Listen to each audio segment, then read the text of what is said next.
एक लड़की थी जो कृष्ण जी की अनन्य भक्त थी। बचपन से ही कृष्ण भगवान का भजन करती थी। भक्ति करते करते बड़ी हो गई। भगवान की कृपा से उसका विवाह भी श्री धाम वृंदावन में किसी अच्छे घर में हो गया। विवाह होकर पहली बार वृंदावन गई, पर नई दुल्हन होने से कहीं जा न सकी और मायके चली गई। और वह दिन भी आया जब उसका पति उसे लेने उसके मायके आया।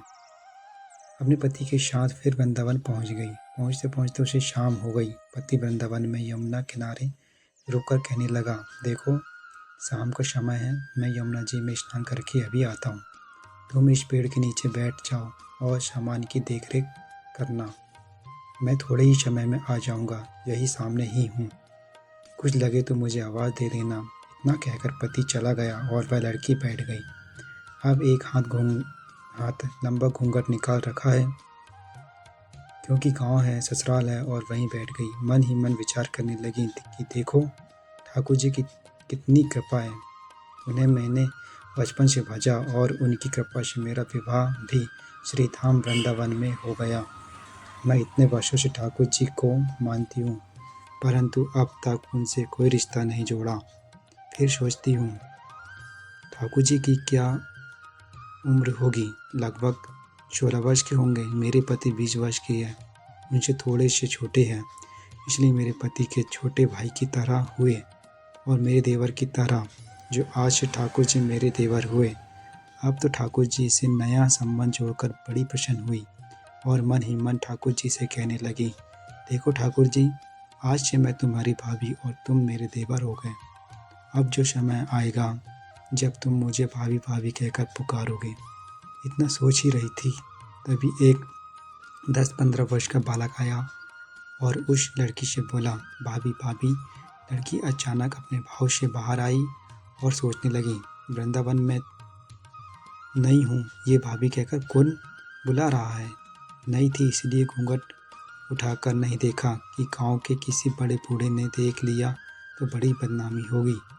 अब वह बालक बार बार कहता, पर वह उत्तर न देती। बालक पास आया और बोला, भाभी तनिक अपना चेहरा तो दिखाई दे।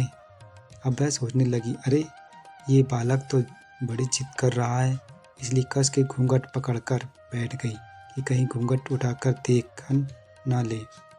लेकिन उस बालक ने जबरदस्ती घूंघट उठाकर चेहरा देखा और भाग गया। थोड़ी देर में उसका पति आ गया। उसने सारी बात अपने पति से कही। पति ने कहा, तुमने मुझे आवाज़ क्यों नहीं दी। लड़की बोली, वह तो इतने में भाग ही गया था। पति बोला, चिंता मत करो, वृंदावन बहुत बड़ा थोड़े ही है। कभी किसी गली में खेलता मिल गया तो हड्डी पसली एक कर दूंगा, फिर उसकी कभी ऐसा नहीं कर सकेगा। तुम जहाँ भी दिखे मुझे ज़रूर बताना। फिर दोनों घर गए। कुछ दिन बाद उसकी सास ने अपने बेटे से कहा, बेटा देख तेरा विवाह हो गया, बहू मायके से भी आ गई, पर तुम दोनों अभी तक बाकी बिहारी जी के दर्शन के लिए नहीं गए। कल जाकर बहू को दर्शन करा कर लाना।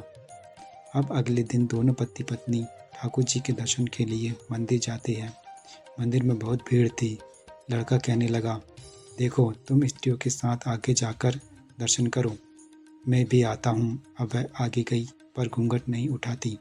उसे डर लगता कोई बड़ा बूढ़ा देखेगा तो कहेगा, नई बहू घूंघट के बिना घूम रही है। बहुत देर हो गई। पीछे से पति ने आकर कहा, अरे बावली, बिहारी जी सामने हैं, घूंघट काहे ना खोले। घूंघट ना खोलेगी तो दर्शन कैसे करेगी। अब उसने अपना घूंघट उठाया और जो बाकी बिहारी जी की ओर देखा तो बाकी बिहारी जी की जगह वही बालक मुस्कुराता हुआ दिखा तो एकदम से चिल्लाने लगी, सुनिए, जल्दी आओ जल्दी आओ। पति पीछे से भागा भागा आया। बोला, क्या हुआ। लड़की बोली, उस दिन जो मुझे भाभी भाभी कहकर भागा था वह बालक मिल गया। पति ने कहा, कहाँ है, अभी उसे देखता हूँ। तो ठाकुर जी की ओर इशारा करके बोली, ये रहा, आपके सामने ही तो है। उसके पति ने जो देखा तो अवाक रह गया और बोला, तुम धन्य हो, वास्तव में तुम्हारे हृदय में सच्चा भाव ठाकुर जी के प्रति है। राधे राधे।